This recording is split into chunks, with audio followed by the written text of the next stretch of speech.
The prisoner's first feeling was of joy at again breathing the pure air, for air is freedom.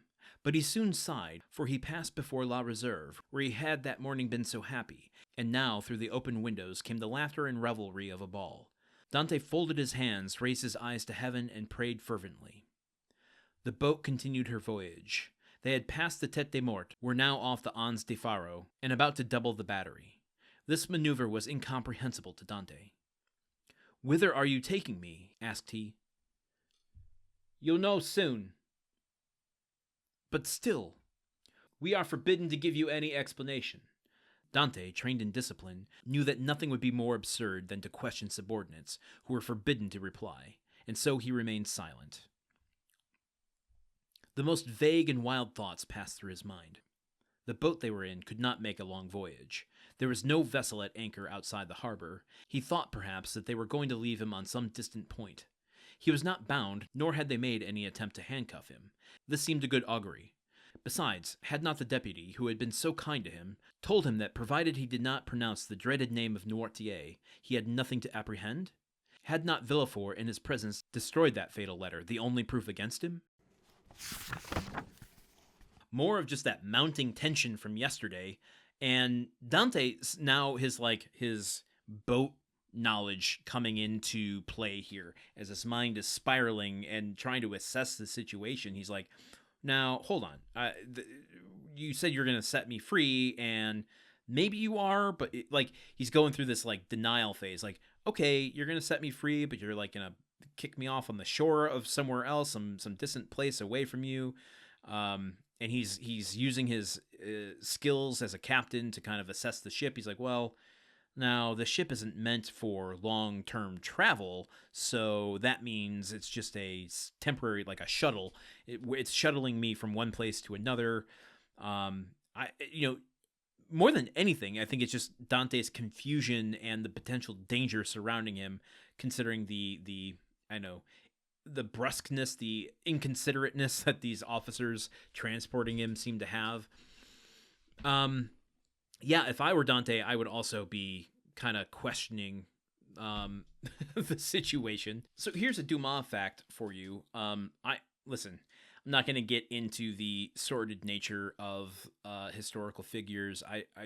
How do you really know the truth behind these things? Print the legend, not the truth, that sort of stuff. But it's pretty well accepted that Dumas was someone who was promiscuous. He took a lot of mistresses. He was married only once, but had allegedly had 4 illegitimate children that we know of, maybe more.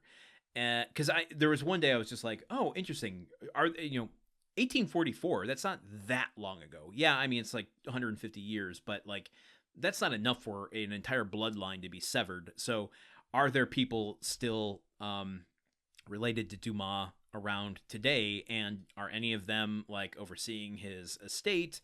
Why? Basically, I'm trying to get to the bottom of why is it so hard to find biographical information on this man. It doesn't seem like it should be. He has a biographer, but his biography is out of print. You even go to a used bookstore. Here's a challenge to you. Go to a used bookstore, and in your mind, in my mind at least, I was like, oh my God, I see the Three Musketeers all the time. I see, the Man in the Iron Mask all the time. And then recently I was like, okay, well, I have to read the Count of Monte Cristo so slowly. But I really have a thirst for wanting to read more of his stuff. Maybe I'll go and read the Man in the Iron Mask for my own edification. And when I went to go look, I'm like, used bookstores, at least the ones I'm going to, barely have any of his stuff. So I'm wondering what is going on. We're in kind of a Dumas slump. So if you like this show and let's rally together and demand more Dumas content. I want to know what's going on out there. Let's appeal to whoever his lineage is here and make known hey, let's celebrate your father. Maybe, I don't know. Again, let's not deify any one person, but let's bring his works back into the collective conscious and imagination, because I'm having a good time here. This is a really, really compelling story. I don't know how you feel, but I'm hoping you're enjoying our time together as well.